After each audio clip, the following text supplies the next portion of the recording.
I love the singing and the dancing and the lines. I just love it. I love everything about it. This week on The Art of the Matter, I'm your guest host, Dave Lawrence, President and CEO of the Arts Council of Indianapolis. I'm standing in Gallery 924, the Arts Council's contemporary exhibition space. I'm here to bring you a show devoted to those artists who are not only making a difference in their communities, but have transformed their own lives through creativity. And as you'll see, it's never too late to explore your own talent. So, are you a budding artist out there? Perhaps these stories will inspire you.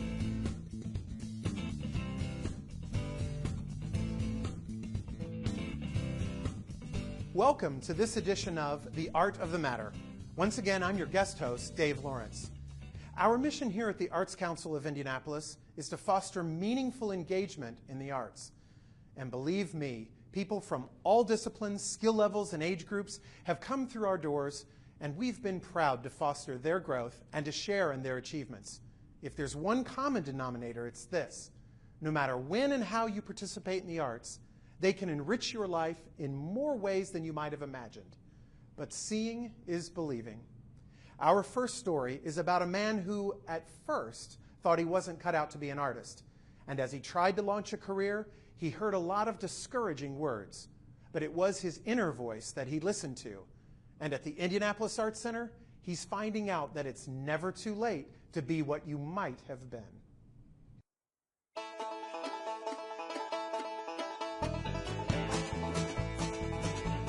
If this house seems familiar to you, you might have just flashed back to 1992. There was a movie that came out that was Steve Martin and Goldie Hawn. It was called The House Setter. We built this house from the plans from the original House Setter movie. Right now you might be asking yourself, who in their right mind would go to such lengths to get the blueprints from a movie scene? This is Tom's alter ego, Curly Tom, artist, and if his domicile's gotten your attention, wait till you see his office.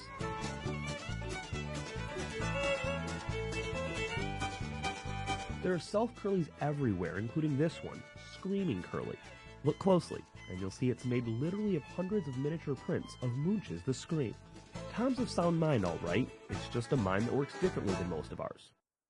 As I meet with clients, I take a picture of them on my iPad, and from that then I make a portrait in whatever media seems to appeal with me. I have 186 of them done. It's taken just 13 months to create this collection in any media design and concept you might imagine. This is probably the most frustrating piece I ever did. This is done in just little tiny pieces of color paper that are glued together. After 2 or 3, they start sticking to your finger, so it just takes forever to get them all on there to create this image. These are reduction prints. People call this sometimes suicide prints because if you screw any point in time you screw it up, you're pretty well done. This was done in a Sharpie, and it's a client of mine, and this is his wife. She brought along a portrait of her in her 20s and asked me to do this as her portrait. Now, this is a longtime friend of mine. I got back a note, and the note said, "I'm not sure who this bald fat guy is, but my wife loved it." so you never know quite what the response is going to be. These two right here are probably two of the most special people that are in this exhibit. This is Kim, my office manager, and Amy, basically, who is our marketing person here in the office. The first thing that he brought into work was an orange that he did, and I believe it was colored pencil. It's turned into a masterpiece of its own. We just had a few at first, and yeah, and everybody who walks in the front door loves to see all the pictures. Here's another one, a wonderful, wonderful friend. He's a CPA, and he decided in his 50s to go back and become a paramedic. He's just a guy who just totally reinvented himself in a totally different direction. And Tom knows all about that, beginning some 50 years ago when art student Tom sketched a still life of a stove in a Ball State drawing class. The professor held my stove up as an example of what basically was, as he described it, trash. It had no expression. And so it was goodbye Leonardo di Tom and hello J. Pierpont Tom, for he spent the next 30 years building a successful investment business. But the hunger to create never went away, and in his mid-50s, Tom signed up for a class at the Broad Ripple Art Center. The Beck's mix of faces, I think, is probably this red and maybe some of this yellow. And of finding his passion now, and of that instructor 50 years ago, Tom calls it a blessing in disguise, for for his career has given him the financial security to pursue one and chuckle fondly about the other. I'm able to do whatever it is that I wish to do. And Tom has a message for his fellow septuagenarians. I think it was 42 or 43 hours a week that the average over 70 American spends watching television. If that creates the component of satisfaction and you feel that that is taking your life in the direction where you'll feel fulfilled by doing it, go for it. If it isn't, maybe rethink where you might, some of the things you might be doing as an alternative. But a lot of people, I think, fear letting that loose and going after it. What I'm working on now is just cutting the linoleum block that will be the dark base of the piece, and then this will be printed on watercolor paper, and then the rest of the image is finished with watercolor. That's the image that I'm looking for. Perhaps part of his energy comes from the fact that maybe he's making up for those, 30 or 40 years where he built his career and made his living. Patrick Flaherty knows Tom's story well, for he's seen it repeated many times in his printmaking class at the Indianapolis Art Center. An accountant preparing for her first gallery show, longtime artists in other mediums trying something new, it's a community that shares its passion. These people wake up in the middle of the night thinking about what I'm going to do in class the next day. And it's interesting to watch the transition on a young child from when they go from drawing. I once got a drawing of a cat for my niece, and she had legs going all the way around it, and I asked her why, and she said because he's walking. And then about 2 years later, I got a drawing from her where she was really concerned about putting all the fingers on. So there's this moment where there's this ultimate freedom, and then it starts to be like, can I do it right? Where someone tells you along the line, you can't draw, or you're not good at drawing. The very words Tom Brown heard decades ago. But now he's Curly Tom Unchained, often taking sidebar trips on vacations with the missus to visit art schools and museums around the country. At any particular point in time, I probably have 8 to 10 books checked out of the library, art books of stuff that I'm looking at or interested in. Yup, Curly Tom's done all right by himself, just took a while to find the path. There is a perception that when one gets in their 50s or 60s or 70s, that that's the end, you see? But I don't feel that that's the end. To me, I'm really in the beginning. These are my art journals that I started about 2.5 years ago. Yeah, I'm now on volume 28. It's a visual journal of your life. There's my granddaughter. I just think that it's a pursuit that everyone should consider looking into, whether you think you're an artist or not. This is a gift that we've been given, and what better way to celebrate that than to share that? And so that's why we're here. From October 2013 to January 2014, the Indianapolis Museum of Art played host to Matisse, Life in Color, showcasing the vibrant and colorful works of Henri Matisse. In one special part of the gallery, Indiana students had been encouraged to create their own version of Matisse-style artwork, using as many bright hues and unconventional use of same as possible, to express common themes in unorthodox ways. As producer Jim Simmons strolled through that gallery, one work of art got his attention, so much so that he wrote down the artist's name and set out to meet the person behind the portrait. That led him to Broad Ripple Arts Magnet High School and one interesting middle schooler indeed.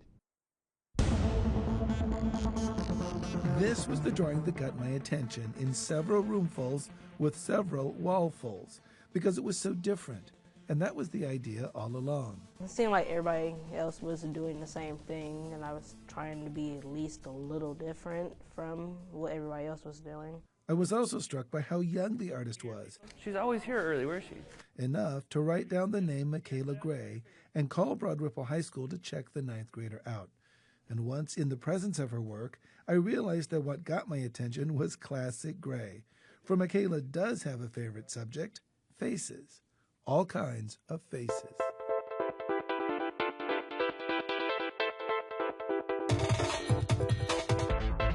They tell stories. Faces tell stories. I was influenced by Japanese cartoons and stuff like that. I try to get it to where it's not too cartoony, but not too realistic. And I feel like I'm getting better with the realistic. I've been trying to work with different facial types, but faces, like, jaws are very hard to draw, and I'm just working on different jaws before I go into another territory of drawing faces. I'm not really big on like overly excited looking expressions.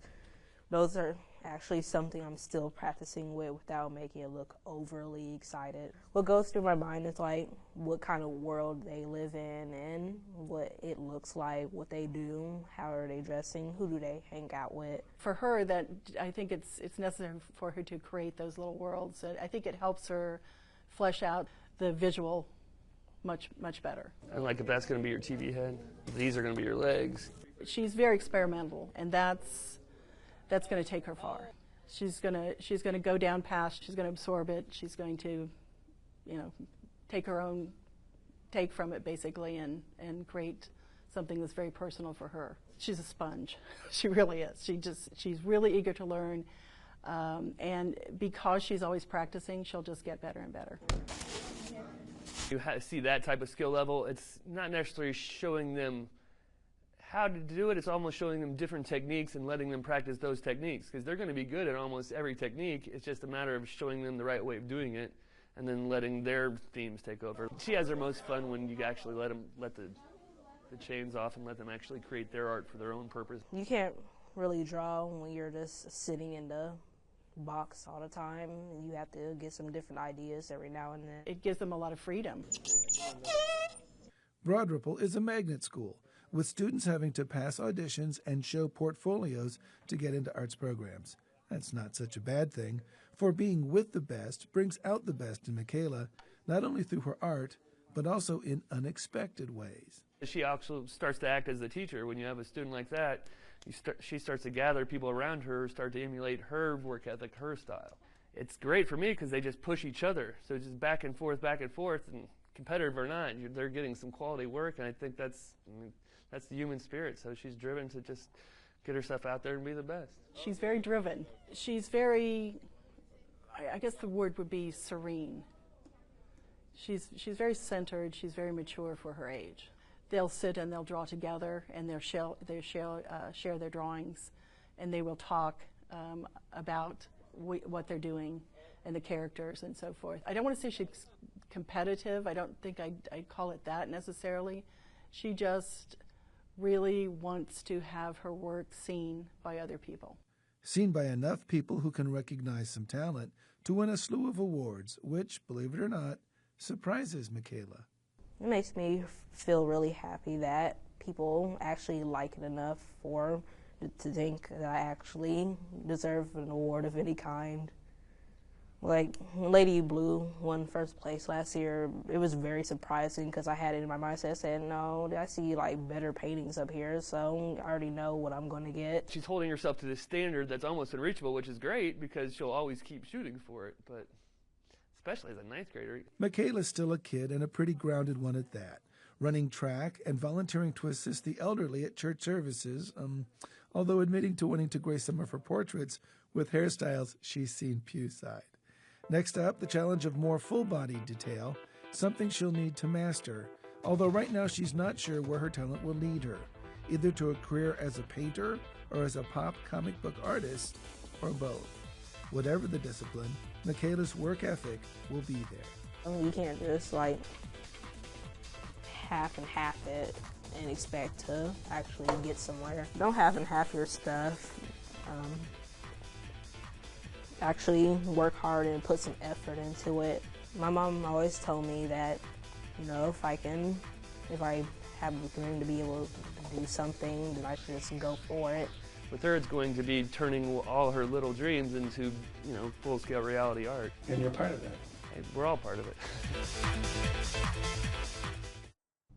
Imagine your hand begins to shake, your body becomes rigid, your movement slows, and even the simplest of tasks become more and more difficult to complete.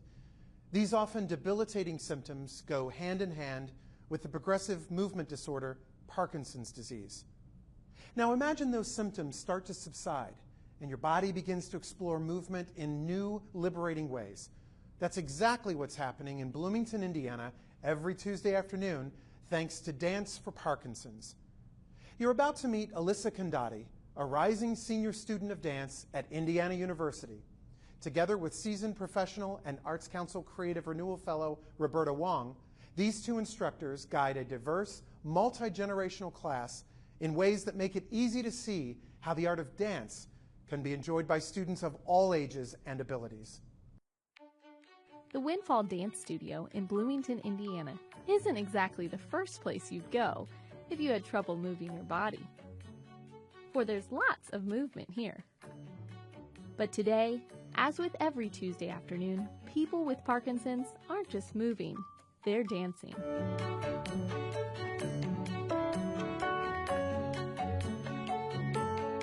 This movement is a great disease management tool for people with Parkinson's disease. Parkinson's disease manifests with tremors at rest, and so when people are moving, the movement creates almost an oasis for them where they can leave this disease behind and they have control over their body again. Their tremors cease. A rising senior studying contemporary dance at Indiana University, Alyssa Condotti has been involved with Dance for Parkinson's Bloomington since its inception in 2012. Her ballet instructor at the time, professional dance artist Roberta Wong, sent out a call for student involvement. It was like, just tell me more, keep me posted. So that was really heartening. She's got this wonderful, engaging, curious mind. She also has an eye for helping people. Helping people like Wheezy Smith, the woman who founded Bloomington's Dance for Parkinson's chapter, after catching a PBS NewsHour special about the national program. She too suffers from Parkinson's. Trained dancers have to be very deliberate in their movements. And Parkinson's patients have to be very deliberate in their movements as well.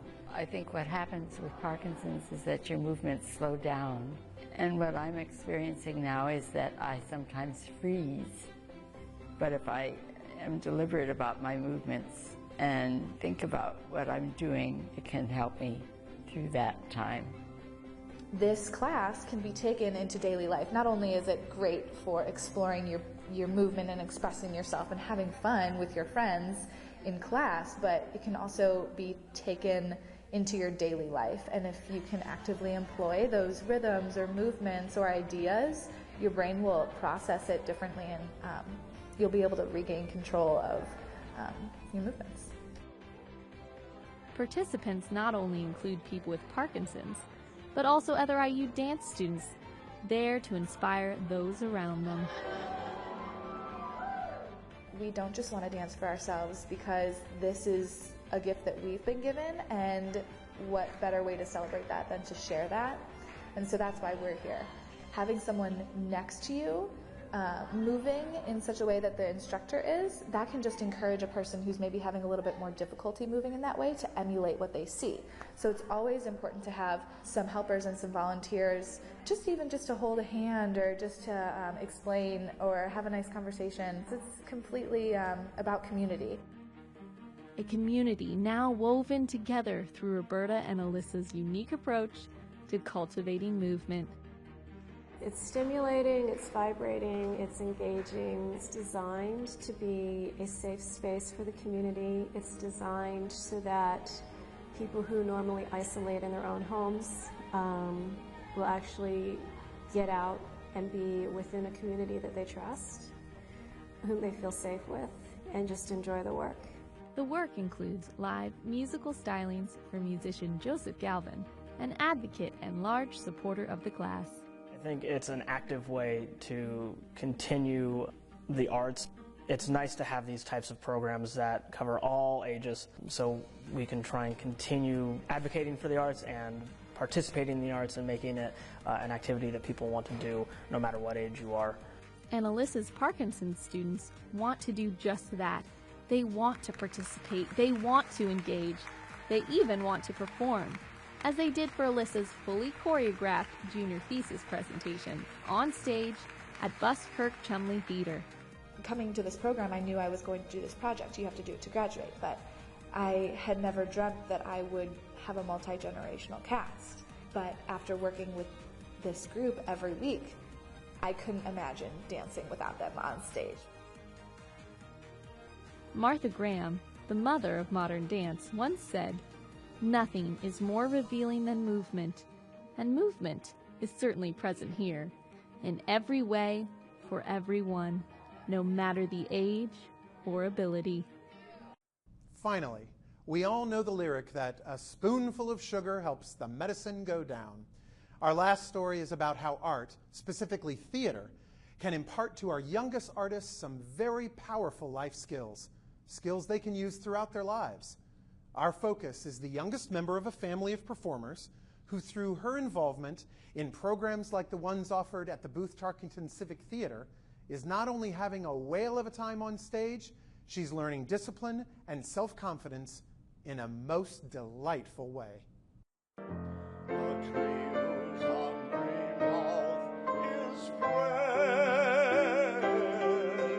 It's more than the tunes from classic melodies that fills this performance room at North United Methodist Church. It's also the sound of tradition. This is John Ruby, showman, pianist, and hander down of a love for music. That was my grandmother's maiden name, Stella Abernathy. That goes even further back in time than his most treasured role of Grandpa. 1876.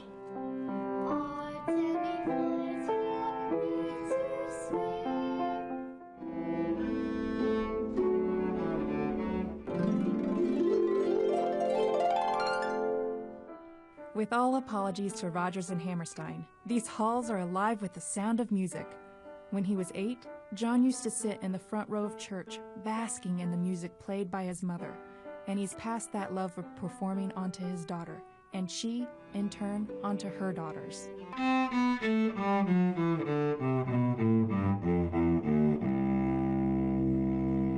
It's, I guess, born in us a little bit. When we have like Thanksgiving and we have our family over, my cousin and I and Emma, we like to make skits and we like to make them really funny. If it's not a dance that they've choreographed, it's a play that they've all come up with, or a song that they all are performing. And I love it, you bet. Which brings us to the youngest member of the troupe, a dynamo named Emma. Her energy, it's her energy. She comes into a room and she's on. My name is Emma Rodgers. I'm 50 inches tall, I'm 9 years old, and I'm auditioning for the role of Gretel Von Trapp. She's now a 3rd grader. Hey! She's certainly become a leader in that age group. Hey! Definitely something that the other kids benefit from, and seeing her work ethic. She may be young, but Emma Rodgers is a dedicated performer, already with a pretty good feel for character development. Well, I always have to get into the role, but I don't have to do it as much as I would have to do a character that's completely the opposite of myself. And stage butterflies. It's good to be nervous because you just want it to be perfect.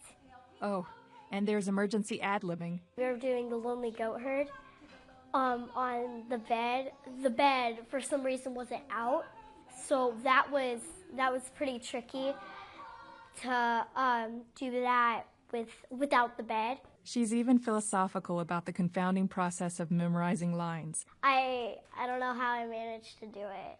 Oh well, as they said in Shakespeare in Love, how it all comes together is a mystery. What's no mystery is how Emma got involved in acting. She's followed in the footlights of older sister Maddie, an award-winning musician who also found a path to the stage through Junior Civic, and a bit of a performance philosopher herself. Sometimes you have to do stuff to make other people happy, but sometimes you also have to do stuff to make yourself happy.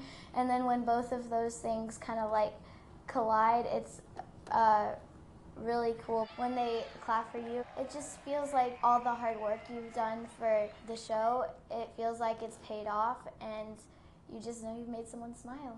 When she was in her prime, theater's Jean Brody once proclaimed, "I am in the business of putting old heads on young shoulders." Jean, of course, is a fictional character. Young people acting, though, is very real. And in addition to them having fun, there are some real-world benefits that are absolutely Brody-esque. Things like teamwork, how to interact, respect for others and yourself, self-confidence in front of others. Acting, theater does that automatically, no doubt. And I think that's a really great thing for everybody to learn, but kids especially at a young age, when they develop that sense of confidence, that opens up the world to them. I would say patience. It's hard, I think, sometimes being at such a young age and having to learn lines or read music. I think persistence is something that they learn, going back time and time again to auditions and sometimes not getting it. That persistence of let's go back and try it again. And there was a very significant fear of going up and auditioning. Now it's really kind of a beautiful thing. Where I hope it goes is that they're very confident individuals that can stand on their own and live confidently and just can walk into a room and, you know, handle themselves appropriately. That comes from the performing arts. Doing theater not only makes you more confident, it also, when you make new friends, it gives you like so many memories and there's so many jokes, and it's just so much fun to be with those people because they're like the funniest people you could meet. When we put the whole show together, it's so cool because if like somebody is walking somewhere while saying a line, it's cool to see that come together, and it's the same thing if like we learn Act 1 and then we learn Act 2, then we just put it together. It looks really neat. And Emma's not so young that she doesn't harbor one very special goal. Do a show on Broadway at a pretty young age. If I did it as a kid, that would just be a bonus. I just want to do a show on Broadway. That's so sweet that she says that, and I love that about her, that she has big dreams. She would also, and she tells me, it doesn't really matter what stage she's on. You know, you think about the future and what it could turn into and where it could go, and you think about how you can get them into more situations where they could advance in their love or their career, so mini career, so to speak.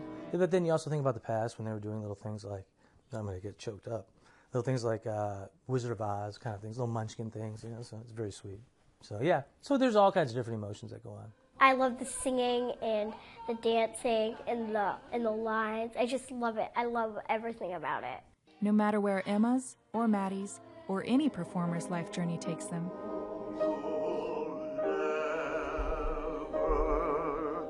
seems they'll never be alone, but always be accompanied by a familiar and trusted companion.